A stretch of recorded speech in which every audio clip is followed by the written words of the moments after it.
Ada orang yang bertanya, Bu, kenapa kita lahir dari datuk yang satu, kulit kita kok bisa berbeda-beda warnanya? Padahal datuknya Adam, ibunya Hawa. Kenapa kita berbeda-beda? Ternyata ini sudah diterangkan oleh Rasulullah SAW.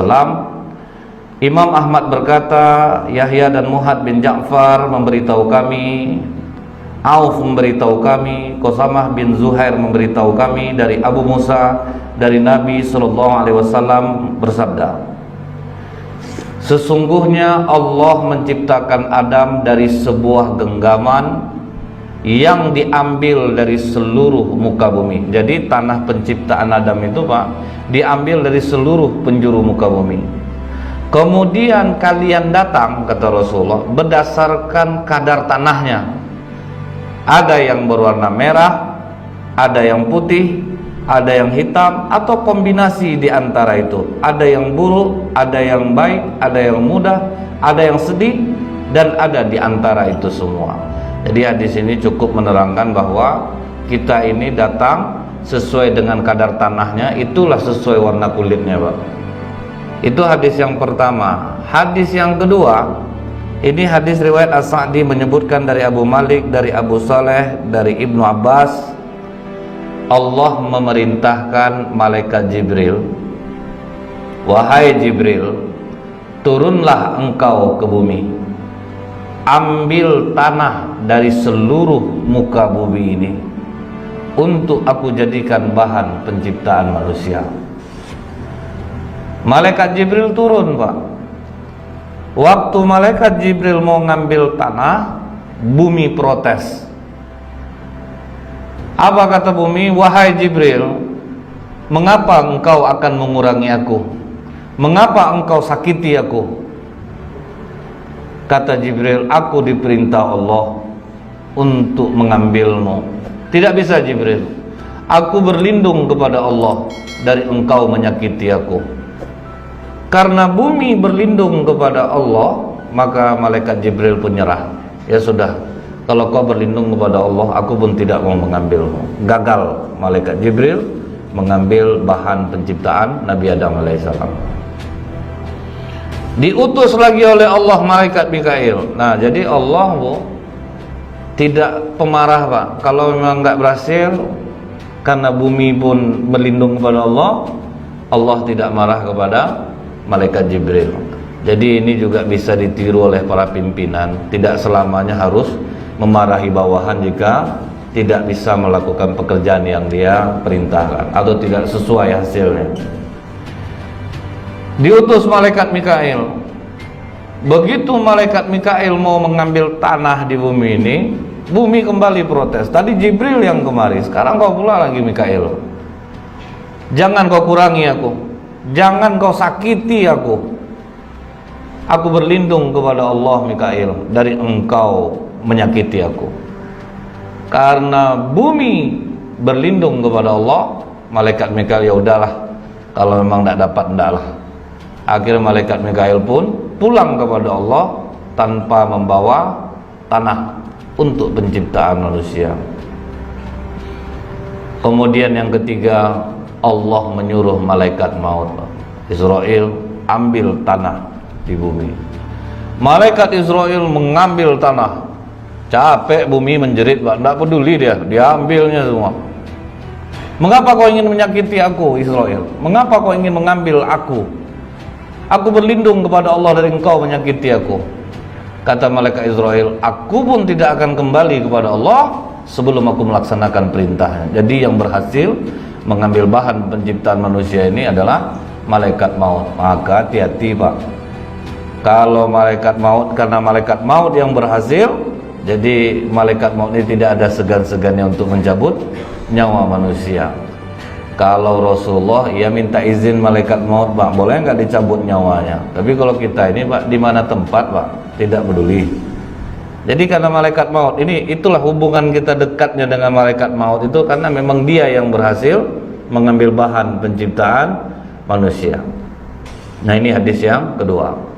Nah, setelah tanah itu sampai ke tangan Allah, kemudian dicampur tanah-tanah tadi, Inni khaliqu basyarum min tin.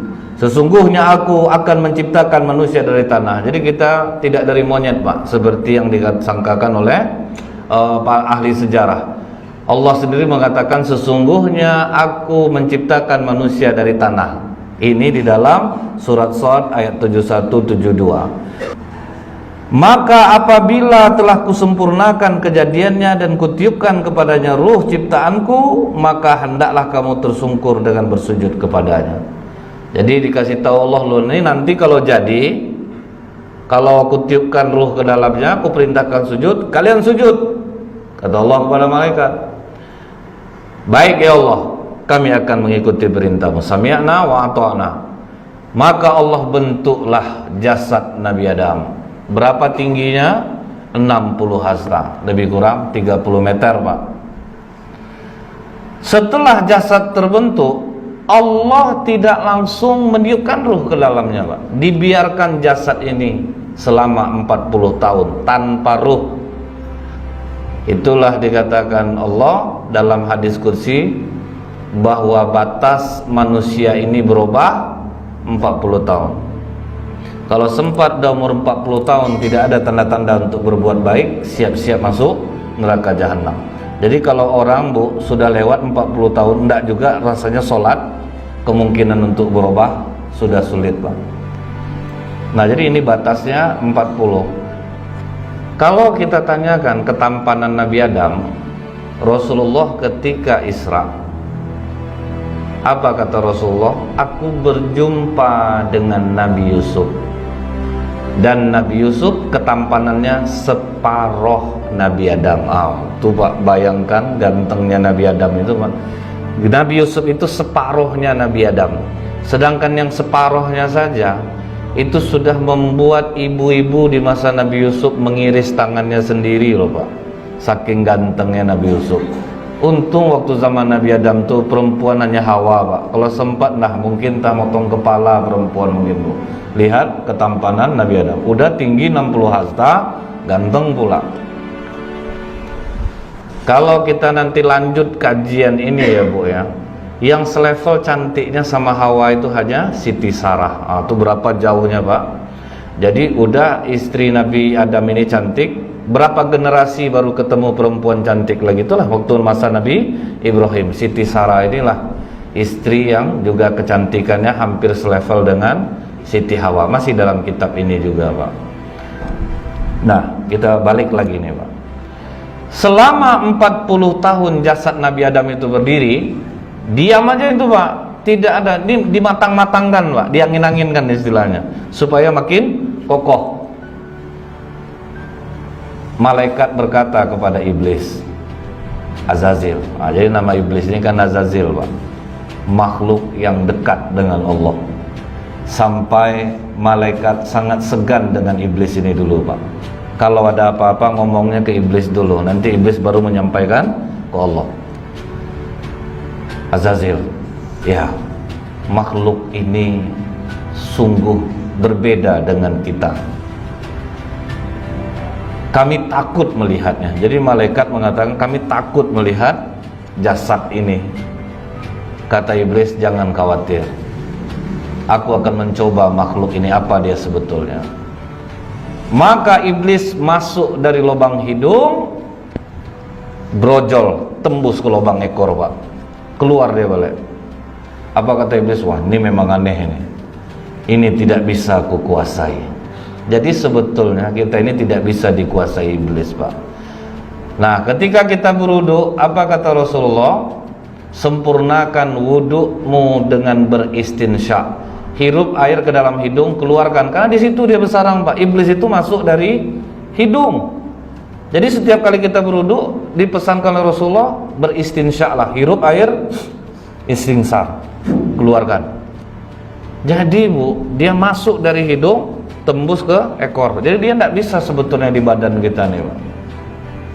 Dia tidak bisa bersarang. Cuman kadang kita yang bekerja sama dengan iblis ini, Pak, sehingga dia betah dia di badan kita. Anak-anak buahnya ramai-ramai di badan kita ini. Karena apa? Kita yang mengajak mereka untuk ke kita. Salah satunya menguap, tidak menutup, Pak. Padahal dari sampai Rasulullah, jika menguap usahakan sekuatnya untuk menutupnya, karena pada saat itu iblis bisa masuk.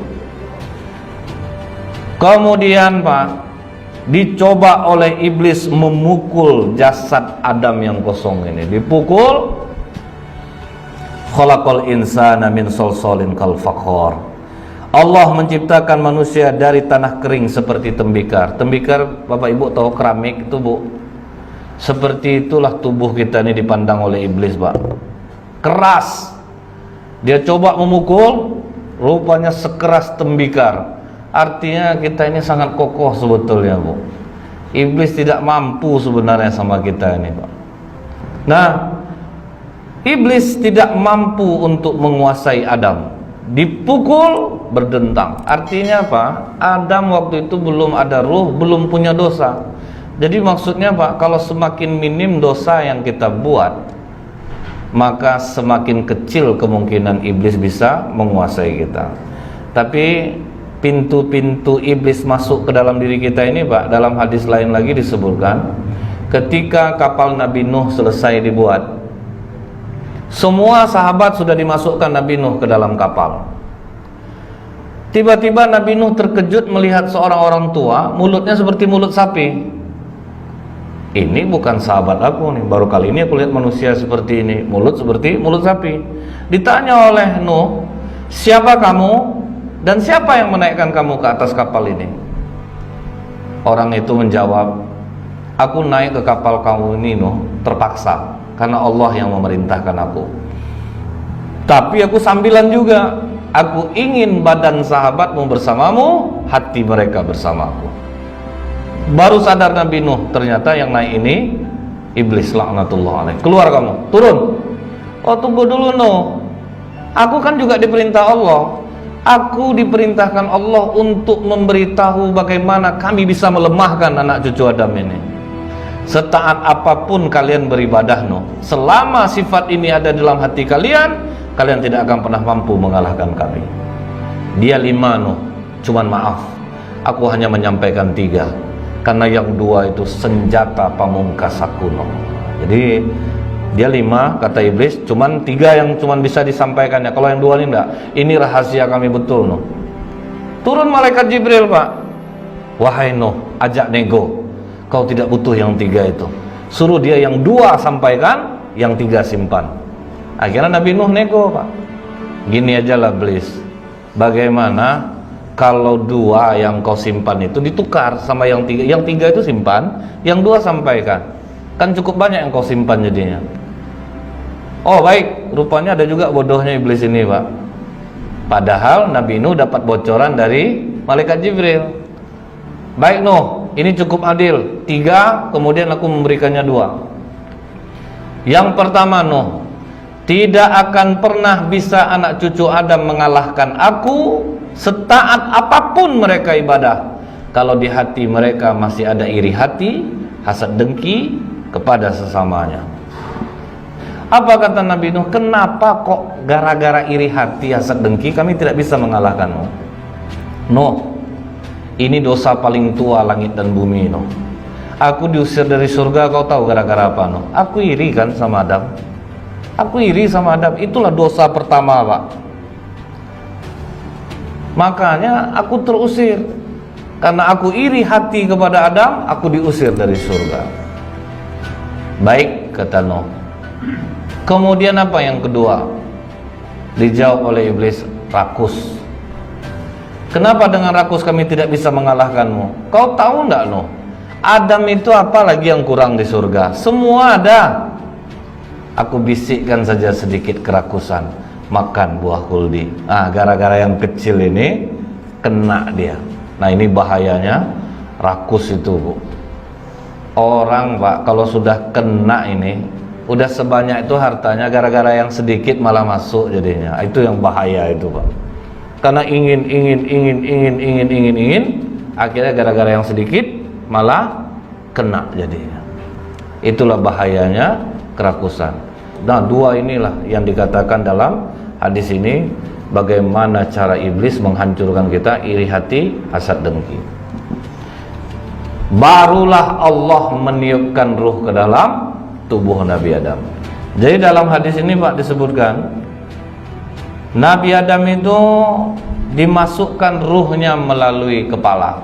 Jadi kepala duluan dimasukkan dari arah kepala. Setelah ditiupkan dari kepala, turun sampai ke mata sejajar telinga. Begitu ruh sampai di mata, Nabi Adam langsung melihat buah-buahan surga. Bukan main tertariknya Nabi Adam melihat buah-buahan surga itu. Susah dia, memang betul-betul terbelalak Nabi Adam melihat surga. Karena kita tahu Bu, apa kata Rasulullah? Serendah-rendahnya surga, semewah-mewah raja di dunia.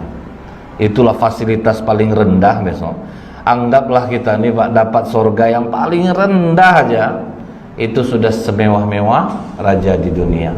Ada yang ngurut tangan, ngurut kaki, yang gitulah semewah raja di dunia Pak ya.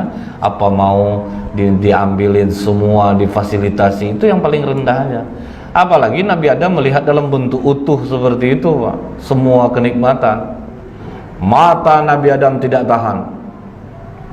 Terus ruh turun ke hidung. Begitu sampai di hidung, Nabi Adam pun bersin. Di saat bersin itulah kata Allah, wahai Adam, ucapkan alhamdulillahirabbil alamin. Jadi alhamdulillahirabbil alamin itu zikir tua Pak. Jadi zikir tua nomor 2 itu alhamdulillahirabbil alamin. Yang pertama apa? Ketika malaikat mengangkat aras Allah, keberatan malaikat mengangkat aras Allah, kemudian kata Allah, ucapkanlah oleh kalian subhanallah. Maka malaikat sambil mengangkat aras mengucapkan subhanallah, subhanallah, hingga aras itu terasa ringan. Jadi kalau kita ada beban berat, masalah berat, mungkin subhanallah ini boleh kita perbanyak daripada biasanya. Zikir nomor 2 alhamdulillahirabbil alamin ketika Nabi Adam bersin. Zikir nomor 3 ketika Nabi Nuh diutus kepada kaumnya untuk mentauhidkan Allah, la ilaha illallah. Zikir nomor 4 Allahu Akbar ketika Nabi Ibrahim menyembelih Ismail, diganti Allah menjadi kambing kibas. Di saat itulah Nabi Ibrahim saking gembiranya mengucapkan Allahu Akbar. Hal ini diceritakan Jibril kepada Rasulullah. Takjub Rasulullah lihat sejarah zikir itu Pak. Rasulullah pun mengatakan la haula wala quwwata illa billahil aliyil azim. Komplitlah zikir itu Pak. Subhanallah, alhamdulillah, la ilaha illallah, Allahu akbar, wala haula wala quwwata illa billahil aliyil azim. Turun terus. Ruh sampai ke mulut, terus turun sampai di perut. Mata sudah melihat buah-buahan surga. Begitu sampai di perut, terasa lapar Nabi Adam, langsung dia loncat, sementara ruh belum sampai ke kaki. Disitulah terjatuh Nabi Adam, karena ruh belum sampai kaki Pak. Apa kata Allah? Khuliqal insanu min ajal. Surah Al-Anbiya ayat 37. Manusia itu dijadikan tergesa-gesa. Jadi apa kata Rasulullah? Ketenangan dari Allah, tergesa-gesa dari iblis.